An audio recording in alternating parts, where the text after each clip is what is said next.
Welcome to our call tonight. We are going to be talking about pricing real estate competitively. And I've already received about 3 phone calls today, so I know this is a hot topic. So we will probably revisit some parts of this in future calls. But I wanted to get at least the dialogue started, and we can talk strategically about your individual challenges as we go forward. So let's jump right in, Shannon. Let's go to the next slide. I attended a class. This is no different in terms of strategy as when the market starts to change, and the competitive nature of our business is such where you've got to consider how your property or how that listing compares to others that are on the market. Plain and simple, I went to a class, I got a certification. His name is Kerry Bodley. He actually is down in Oregon. He wrote a book. It's called How the Real Estate Market Really Works. It's mainly meant for pricing and discussing a strategy that we're going to go over tonight. But basically, the competitive market value is a property that, simply put, is the worth compared to the best competitor. And when you're in a market that's kind of uncertain, like we're in right now in certain price points, this value would give you the benchmark that you'll need in order to choose the right strategy with confidence. So he goes through in his book and discusses the difference between what a comparative market analysis is, a CMA, versus a competitive market value, and then discusses the reasoning why it should be a competitive price versus a comparative price. And we'll go into a couple ideas today. But the strategy is really this. The buyers can shop competitively. You could only buy what is for sale today. And I've noticed just in our market, it's very interesting. We used to, before COVID, we used to talk about, hey, we're going to actually price on a Thursday. Then with the low inventory, we'd start collecting offers Friday, Saturday, and Sunday. And then we might review the offers on Monday or Tuesday. But with COVID, it's changed everything as far as that strategy is concerned. What I've found is that buyers are actually out there shopping every single day if they're in the market for a home. And so that brought my attention to, I think I've done this class before. And it was, as the market started to change, buyers will even shop more competitively than they have in the past. And so what that means for you, if you're a listing agent, is you may not matter if you list on a Monday or a Tuesday or a Thursday or a Friday. You just have to make sure that you're priced competitively and you'll get the best value for your client. Today's competition determines today's values. So you want to consider the shopping area. And we're going to talk about that in a minute, of which is unique. It's unique geographic boundaries. Sometimes it's not what you think it is. It's not like an appraiser would think. You got to think like a consumer would think. If I was a buyer in this area, let's use South Seattle for an example, and I was looking for new construction, where would be my shopping or my geographic area? It may be different than you think, and it would be certainly different than before COVID. Some people think about their the value differently than you would think about. The property is going to speak for themselves, though, so you can't change some of the things that the property already has. So if the property, for example, was built without the master on the main, and there was all of these people looking for a master on the main, unfortunately, the property wasn't built that way. So the property is going to have to speak for itself. You're going to run into some unique challenges with your sellers where they're going to think that you are the one that that you can change what you can't change. You can't change the way the house is positioned, or the way that the driveway is steep or not steep, or you can't change the fact that it's right next to a grocery center. Those types of things, the property speaks for themselves. And what we can do is help them understand and price it strategically or competitively so that we get it done. But that is not something we can change. A lot of things we can't change in terms of the property. Next slide. So let's talk more about the shopping area, because many of you have been to my CMA classes or my appraisal classes, or have spoken with the appraisers, and the appraisers are going to tell you something differently. But when you're talking about strategy in pricing your property, you need to think about what is the end user, what is the buyer's shopping area, and it's not going to be what the appraiser is going to look for. You may, in order to price competitively, you may need to go outside of that normal area. For the example we're going to do tonight, you're going to see that sometimes just keeping it in a mile radius is not going to be good enough. You're going to notice some trends that will likely be brought forward to the seller to help that seller make up their mind on what they should do. So as much as I like that circle and it's nice and easy grid kind of pattern to look at tonight, that's not what I'm looking for. I'm looking for a shopping area. Buyers are limited to geography. They're not limited to geography or neighborhood. They are looking differently strategically, maybe for the schools, maybe for the certain crime statistics. It may be just that they are looking for new construction in the south area of Seattle. You know what? Then your pricing, you may want to consider not looking at all of just the sold areas, the sold competitives, sold comparables in that geographic area like an appraiser. You might want to also consider other active properties that are outside of that normal circle as potential competitors, and then pricing slightly below that competitor in order to move your product or move your property. So let's go to the next slide. Kind of give you some more. So your challenge, really, if you choose to accept it tonight, is to overcome some of these ideas that buyers or sellers have in their mind that they're gathering from maybe Zillow or Trulia, or who knows where they're going online, or from that other real estate broker who's only looking through a very, very small lens, or looking at just data that's too wide or too broad from the Northwest MLS. You're going to want to look at InfoSparks and be more strategic at how you convey that data to your seller or to your buyer.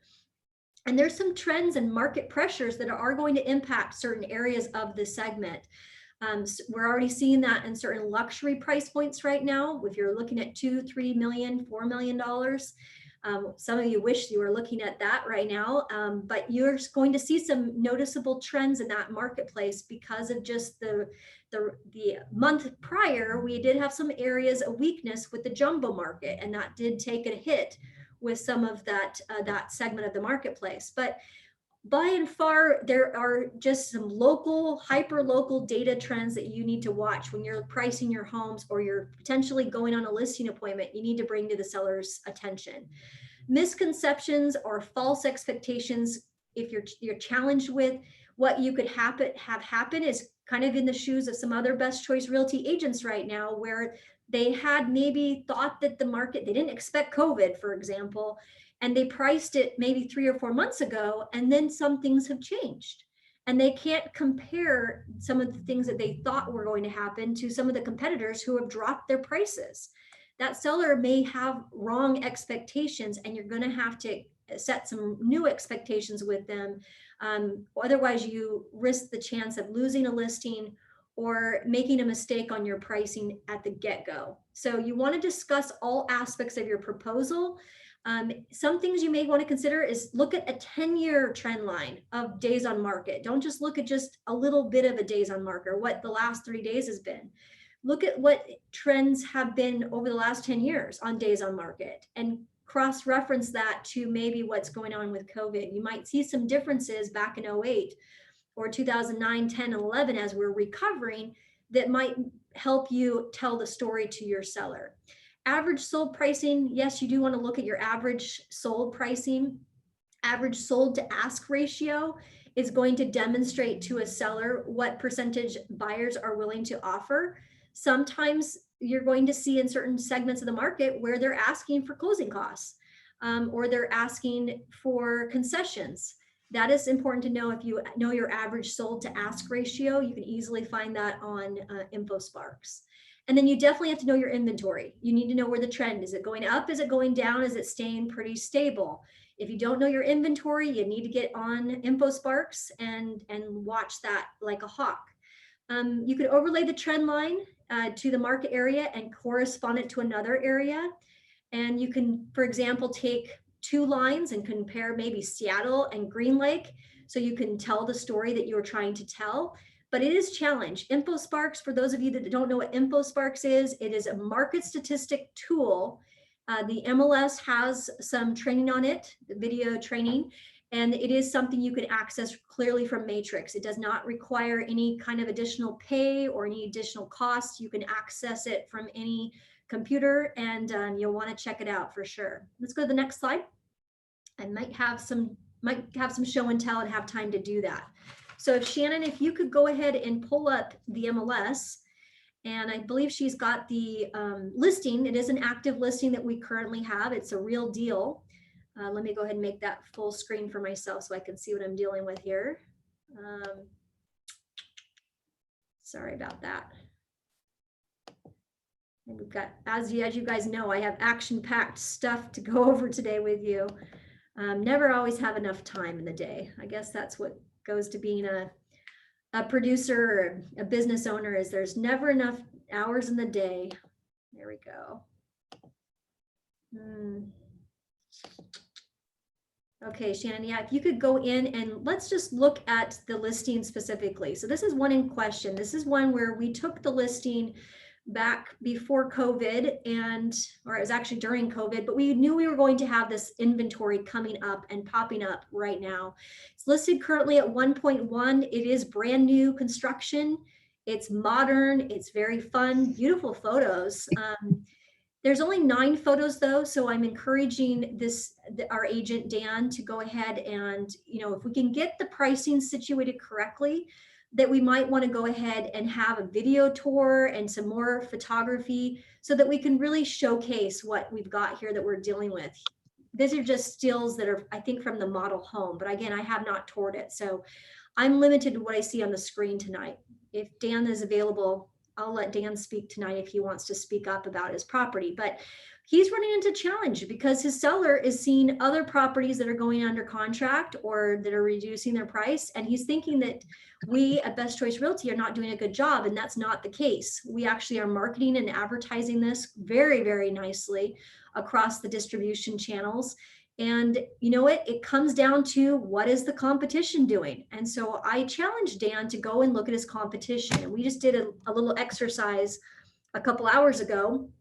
And we'll just go ahead and do the same thing here. If you could take the MLS number, and you can do this with any kind of property. If you're a buyer's agent or if you're a seller's agent, it really doesn't matter. You can do this exercise and you can see what's going on or what the competitive nature is in the marketplace. So we're going to do that for Dan's listing here. It's brand new, about 1,800 square feet. He's got a challenge. One of his challenges that he can't solve for is the townhomes were not built with garages. They kind of have alleyways and there's not a garage per se. And that is a challenge or a limitation that usually price will solve that. But we do need to make sure that we're priced effectively or competitively. And so what I can have Shannon do is just go do a search, Shannon, and we're going to go do cross property is fine. Always use cross property so you find everything. And then we're going to go ahead and put in the MLS number. Yes, let's go ahead and do the kind of radius search like we would do for a normal CMA. But realize that we might have to start narrow, like half a mile, and then we may have to go bigger because of the shopping area for this particular type of product. So we're going to look at actives specifically and see what the competitors, that's how you find the competitors, is by looking at the actives. And we're going to shop for anything that's built new 2019 or newer. Shannon, go ahead and get me that. Yep, 2019 plus. Always use the plus sign if you want something newer, or the minus sign if you want something older, but we're going to go 2019 plus. And then let's go ahead and put, we only have 10. So that's not very many to compete with, right? So we may have to go a little bit bigger. But as you can see, Dan's 1.1 is the highest price of the entire market area. So we need to know what is Dan's product. So he's got a brand new townhome that's about 1,800 square feet. So much bigger than these ones right here. As you can see, the other actives are less square footage. That 1706 one that is on 27th Avenue for 800, I want to see what's going on. So let's click on Dan's and work our way backwards. Let's do that tonight. Yep, click on that. And then let's go into history, property history. They make it easy now with the new thing. You can quickly go through several listings right here. Now that's Dan's listing. He listed it April 15th, right in the heart of COVID, and he's getting hammered by his seller on pricing and strategy and signage and you name it. We want to get this thing moved, certainly. And you can see go previous. Yep, we're going to go through and scroll through the competitors that are in the market area or this particular general vicinity. And you'll notice this one is active. 850 is what it went on for April 30th. So this one went on after Dan. Keep going, next one. This one went from 865, unfortunately dropped to 800, so dropped by $65,000 approximately on April 8th. So unfortunately, we can't control what the competitors are doing. Okay, this one also 865 dropped to 799. Next one. Okay, 865 dropped to 799. Keep going. This one actually is active. And it's interesting, this one started at 619, it dropped to 599, then it went back to 619. So we've got some challenging situations, right? Where I don't know if builders really honestly are being educated correctly by their agents. And so this is where Dan can come in and swoop in and give him the real factual information. And right now, if we just looked at just the half mile, we're not getting what we need. So we got to go back to criteria and we need to expand our shopping area. So we're going to go back to our shopping area. We're going to expand it and we're going to go, I'm going to go 2 miles out. I mean, we might have to go, like I said, we're not looking like an appraiser. We're looking at what is going on. And we want to put the square footage, Shannon, go ahead and go anything above 800, 800 plus, actually, no, sorry, 800 price, 800 plus on the price. Yep, because I mean, Dan's product is a very good product. It's very, very high end, modern, a lot of green energy type of things that he's done to it. So there's a lot of good things and we need to compare with other product that's out there, but a wider area. Some of the people may not like the way, yeah, and then go ahead and put the square footage on that. Let's go 1500s plus. Okay, and then we have 8. Let's look at those, 2 miles. And this is kind of what we want to see. And it's helpful if I see pictures. So if you can go back to the picture, Shannon, sorry. Okay, so that one's a 1.5 and that's 2,400 square feet, North Beacon Hill. So again, your shopping area, but it's been on the market for 550 days. So I would beg the question, if I was speaking candidly with Dan Seller, I would say, we can stay at the 1.1 price range, right? We can stay there if we want. Our days on market is going to be very, very long. We can always wait. And that's something that many sellers don't want to do. They want to move their product and go to the next project. So if that's your goal or that's your positioning, then we need to look at what is the other competitors doing. This one is Lane Street. Keep going. This is a little bit different. It's got a 1-car garage. That one is an interesting one on 26th Avenue. They dropped from 1,050,000 down to 965. I would definitely want to print this out and have a conversation with my seller. So look at the history. Yep, so this one, see February active on the market, 1,050,000, dropped to 1,030,000 when COVID happened, and then all of a sudden we're at 965. This is an interesting, I would almost kind of, and to tell the story, you guys, you might actually have to print the property history so they can really see the strategy of what this particular unit, what this unit is doing. This is what his competitors, they're going to probably check out this home as well as his. And so knowing that the seller, you know, we can either stay at the 1.1 or we can be below 1 million and we can, you know, get more hyper local, but Dan might have to reduce his price, you know, unfortunately, because all of the other competition is adjusting their price as well. But that's a real fact of the matter. I mean, same thing on this one, went from 1.1 to 995. I'd want to know, maybe print out the property history so that they can actually see it. Okay, so now if they want to stay at 1.1, if they're a rigid seller and they have the time to hang out for a while, many buyers are going to hang out during this COVID time, and we might want to just get the upswing. But if we're trying to price it competitively, I would say if I was going to list a product in the new kind of townhome style like Dan's builder has done, and say I had a product that I was going to bring to market in the south area of Seattle, and I wanted to get this thing moved, would I price at 1.12? Probably not. I would probably be pricing under $1 million in order to move my product because of the competition here and what they're doing. I would want to know what my buying area is. So let's go back to criteria, Shannon, just to hit my point home. Hopefully this is giving you guys kind of an interesting way of looking at this, and go to within 3 to 5, go 5 miles, anything new that's kind of in that range. Okay, and there's 51. So the shopping area could be as wide as 51. And I would need to look, go ahead and search. And I could see what's going on here, 51 days on the market, 1,045,000. I could look at their property history and go, have they reduced their property? What does this unit have that mine does not have? And look at your properties that way. But as you could flip through several and just kind of get a feel for what is the buyers looking for. And if these are sitting on the market, we've got to be the best value for the best price if we're going to move this. This has been sitting on for 331 days. Okay, and that's Admiral. So that's going to be obviously a different area, but the buyers might be shopping, you know, in the 1.1 range, they might be shopping from 1.1 all the way up to 2 million, and they're looking for the best value. Even in a price range like that, or even in the luxury market, they are going to have a wider area or a wider preference than they would in, say, a small condo that's in a one kind of story building.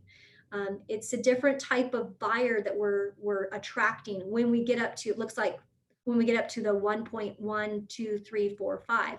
They're going to be wanting more amenities. They're going to be wanting more garage space. They may want a view. That's what I'm seeing when I'm going through these 51 listings. So kind of a different way of looking at it. Pick the best, bring it home to your seller, give them real factual data. Somebody asked about InfoSparks. I can quickly do that with Dan's listing, so you guys can see how I use InfoSparks very easily. Done. Go to stats, Shannon, at the very top. That's where you find InfoSparks. Click on it. And we're just going to do a quick search and overlay it so that you can see. This would be very easy for a grid pattern if you were going out on a listing appointment and you're really trying to drill home some of your points. Go into, instead of the entire MLS, let's go ahead and search by zip code, just for the interest of time. 98122. Okay, perfect. And then we're going to search the 675 plus, so select that, the price range. We only want to isolate that. Don't leave all property types, that's fine. And then I want to look at new construction on the construction type. Go ahead and select that. And then we're going to leave it alone. I think that's enough data that we can look at. So the data is already starting to formulate, but I want to look 10 years back. I don't want to just look at just the 3 or 4 years. So expand that out for me, Shannon. Make it so I can see all the way back into 10 years ago. There we go. So now we can start to see when the rebound was going to happen with new construction. Looks like this particular area, it only covers back to 2013 or 14, which is fine. But you can see the trend line of maybe when Dan was talking with the seller, they had a reasonable expectation. Let's go average price if you could, Shannon. Change the sales price to average there on the bottom of the grid. It says average. Yep. Go one more over. There you go. Click average. And then you can start to see when he started talking with the seller, maybe it was in 2019 when the market was, you can see the average price did drop and it's starting to go back up. So you can definitely see how COVID is impacted. Start of the year, it actually started to adjust for new construction in 98122. So this grid might be very helpful for a seller, but we're over what the average is right now. Just by going back, we're down by 9.4% in the 98122 area. So we're a bit overpriced, in my opinion, if you are looking at this in comparison to others in 98122.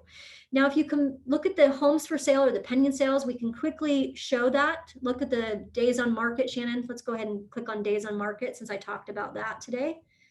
Down, down, down at the very bottom. There you go. The grid will quickly change into days on market. And you can see days on market is still very, historically, back in 2014, it was over 30 days on market. Now we're still kind of within that 10 to 14 day kind of window. And who knows what's going to happen with the inventory, if we're going to see more inventory in the coming months. I'd venture to guess we would be able to see more inventory, which more inventory could make our days on market go up. But days on market is indicative of how you price your home. And so things have been priced pretty close to market value in 98122. So if you're overpriced, your days on market is going to be very, very high. So that would be a quick graph you could print for your seller. If you go to price pending sales or monthly supply, let's go monthly supply pending. Here we go. And now you can see historically what the pending, we're still at a very record, in my opinion, a seller's market in Seattle, even with COVID and even in this price range for new construction. So, but you can see we kind of hit a peak at the beginning of January. You can see that went up to about 3 months of supply.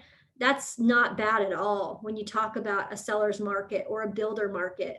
When I was working site for the builders, and I was working a site in Salt Lake City after 2008 as the recovery was happening, and inventory was at 4 months, and we were thrilled with that as a builder. So I would say that you're still in a seller's market, but you got to get the seller to agree to understand that this is a different type of market that we're encountering, and you may have overshot on the price to begin with because all of the competitors have adjusted, and it just may take more time to actually sell the product or sell the inventory.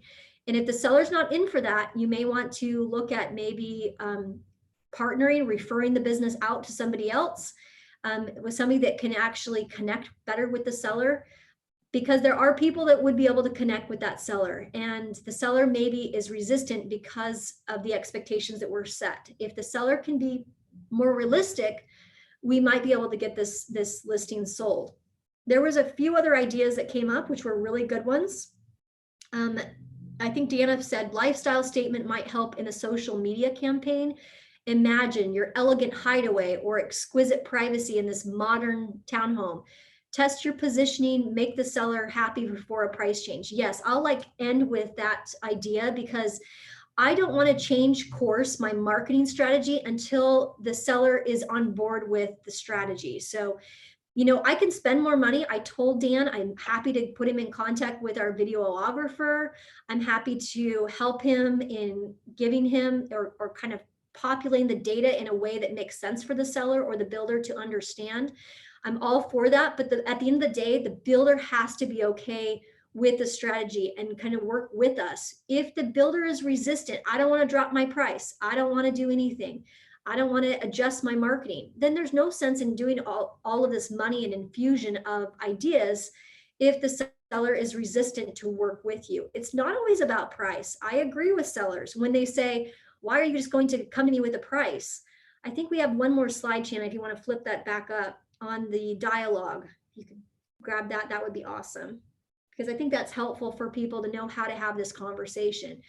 You have to kind of step into it, though. This is not where you kind of sugarcoat it. We don't know what's going to happen.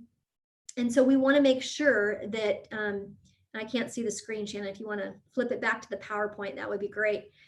But we don't know what's going to happen, but we do know what historical things have done, and we do know what the competitors are doing. And so you want to share with your seller or your buyer, if you're in a negotiation situation, that I just wanted to take this time. Would there be a time that we could go over some new information that I'm receiving about the marketplace, or some recent trends that I'm seeing that I want to make you aware of? I wanted to see if you have a time that we could have a chat. This is not like a 30-second conversation. Many of you think that's going to be easy. It's not an easy conversation to be had. It takes some time to first put your thoughts together on how you want to address it, and then you have to actually provide some factual data, some statistics, hopefully that you are able to find. Maybe some ideas spark some interest tonight, but then that's how you start the conversation. Hello, this is Rochelle. I just wanted to call and see if there was a time where we could spend to go over some new information that I'm receiving in regards to the marketplace. And then that builder or that person is, okay, when were you thinking? And here's the thing, they're not going to tell you, I'm not going to drop my price. They're not going to tell you that. If you do, you're dealing with a really, really stubborn seller. But they're thinking it. They're thinking, oh my gosh, I'm going to have this conversation with this agent, and it's always going to be about price. When in fact, what you're going to do is you're going to give them the factual information about the prices or about what the marketplace is doing, but you're going to segue that into a conversation about what you're going to do or what you can control. And as a marketing professional, what I can control is the videography, the signage, how we write the remarks, how we write the advertising, how this gets out to the buyer population, and how we use this in comparison to the other buyers who are out there shopping competitively. And what I can tell you, Mr. or Mrs. Seller, is that when buyers go out to shop, their area is becoming wider. They're shopping more competitively right now. And if we stay at 1.1, unfortunately, what we're going to do is help the other products, the other new construction, those homes that are up in northern, closer to the city, or maybe that have the better parking situation, whatever that may be, that they're going to sell before ours. We can certainly stay with the strategy that we're at right now at the 1.1, or we can do an adjustment so we can move your property. When you invest and you help me and we support in that effort, my company and I spend a tremendous amount of time and money in marketing and properly marketing your property. So do you have any questions about what I can do besides doing the price that I can do to help you move your property? I cannot tell you where the market's going to go, but what I can do is share with you local information that will help you in making the right choice. And that's how I would end. And that's kind of my pitch. So you got to be very strong though in how you and what data you're showing them to kind of prove your point. And it has to be something, Americon, great job. I just want to highlight, you did a great job of putting that in, but you, again, very general, helps buyers. But sellers, you're going to have to drill down into that shopping area. Understand how buyers shop for a home. Who is your competitor? What are they doing? And how are they adjusting for COVID? That is the kind of information that needs to get back in the hands of your seller right now. And if you are going on a listing appointment, what I will say to you, this strategy works the same way. You just don't have to have that hard conversation. You basically are going in with a strategy that let's price with your, see all the actives that are going on the market. If you want to move your property quickly, let's price it right below, say it's listed at 500,000. Let's price at 495 and there's plenty of activity right now because the inventory is still very, very low. There's still a ton of buyer applications. There's a record-breaking application for buyers right now that are looking at taking advantage of the low interest rates. So if we price strategically, we'll be able to take advantage of all of that influx of buyers who are actually actively looking for a property like yours in the marketplace.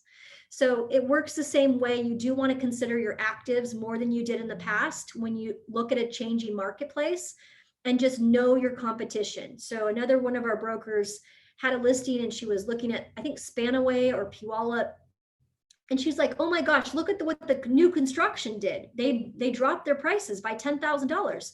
All of a sudden, I'm not able to sell my property because I'm $10,000 overpriced.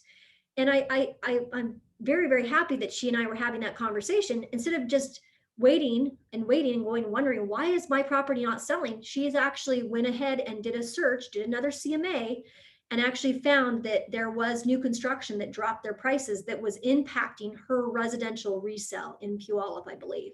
So don't be just like hunkered down. You guys got to expand your horizons and realize that there are properties that are selling, and they're doing so because they're basically looking at your listing or looking at your potential listing and going, all I have to do is price below here, and the buyers are there, or the buyers are looking actively for a property in that market center or that market area. Hopefully that was helpful. I know I talked a ton tonight, you guys, but if you have any questions, go ahead and unmute your line. If Dan's on the call, I'd be happy to go into more detail, Dan, with you.